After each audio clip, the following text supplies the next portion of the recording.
શંકર ભગવાનનું ગળું માતા પાર્વતીને કેમ દબાવવું પડ્યું હતું અને આ શું રહસ્ય હતું કે માતા પાર્વતીને શંકર ભગવાનનું ગળું પકડવું પડ્યું હતું? પણ સાહેબ, કથા આ છે કે દેવતાઓ અને દાનવો અમૃત માટે સમુદ્ર મંથન કરતા હતા. બધાને લાગતું હતું કે પહેલા અમૃત નીકળશે, પણ થયું એના વિરુદ્ધ. સૌ પ્રથમ બહાર આવ્યું ઝેર, એવું ઝેર કે આખી સૃષ્ટિ નાશ કરી શકે એવું. બધા ડરી ગયા, કોઈ આગળ આવ્યું નહીં. એ સમયે ભગવાન શિવ ઊભા થયા. તેમણે વિચાર્યું કે જો હું નહીં પીવું તો આ સૃષ્ટિનો નાશ થઈ જશે. ત્યારે ભગવાન શંકરે ઉઠાવીને ઝેર પીવા લાગ્યા. ઝેર પીતા પીતા તેમનું ગળું સળગવા લાગે છે.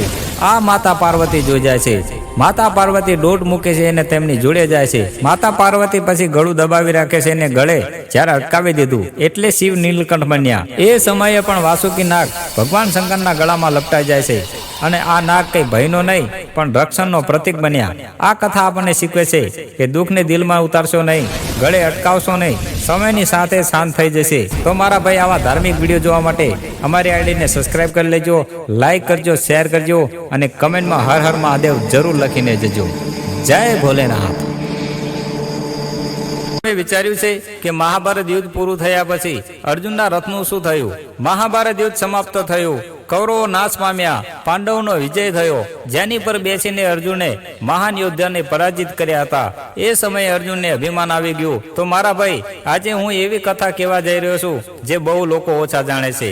જેને મહાન ધનુર્ધર કહેવામાં આવે એવો અર્જુન, જેના બાણોથી ભીષ્મ પિતા, દ્રોણાચાર્ય, કર્ણ જેવા મહાન યોદ્ધા ધરાશય થયા અને અર્જુનનો આજે વિજય થયો હતો કે હું સૌથી મહાન યોદ્ધા છું, મારી શક્તિ સામે કોઈ ટકી ના શક્યું. અર્જુનને એ યાદ ના રહ્યું કે તેના રથ ઉપર હજુ હનુમાનજીની ધજા લહેરાય છે અને સ્વયં કૃષ્ણ ભગવાન સારથી બનીને ઊભા છે. યુદ્ધ પૂર્ણ થયા પછી શ્રી કૃષ્ણ શાંતિથી અર્જુનને કહે છે કે તું આજે રથ ઉપરથી પહેલા ઉતર. અર્જુનને આશ્ચર્ય થવા માંડ્યું કે ભગવાન પહેલા ઉતરે છે અને આજે મને કેમ ઉતરવાનું કહે છે. અર્જુને આજ્ઞા માની અને રથ ઉપરથી નીચે ઉતરી ગયો. એ ક્ષણે હનુમાનજી પણ ધ્વજમાંથી પોતાની દિવ્ય હાજરી દૂર કરી નાખે છે. પછી ભગવાન કૃષ્ણ રથ ઉપરથી નીચે ઉતરે છે.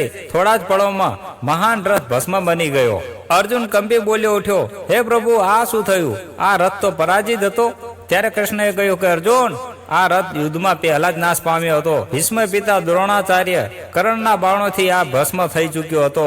પણ હનુમાનજી જ્યાં સુધી આ રથ ઉપર હતા ત્યાં સુધી વિનાશ અટકેલો હતો અને જેની ઉપર હું બેઠો હતો. આ સાંભળીને અર્જુનની આંખોમાં આંસુ આવી ગયા અને સમજી ગયો કે જે વિજય તેને પોતાને લાગતો હતો એ સાચે તો ભગવાન કૃપાનો ચમત્કાર હતો. અને અર્જુનનું અભિમાન ચકનાચૂર થઈ જાય છે અને પગે પડીને કૃષ્ણ ભગવાનને નમન કરે છે. અને જ્યાં કૃષ્ણ હોય ત્યાં સમય, મૃત્યુ અને વિનાશ બધું અટકી જાય છે. હનુમાનજીની શક્તિ, કૃષ્ણની કૃપા એ તૂટી ગયેલા રથને પડવા ના દીધો સાહેબ. તો મારા ભાઈ, આવા ધાર્મિક વિડીયો જોવા માટે અમારી આઈડીને સબસ્ક્રાઇબ કરી લેજો અને આ વિડીયો વધુ ને વધુ શેર કરી કમેન્ટમાં લખજો જય હનુમાન, જય શ્રી કૃષ્ણ.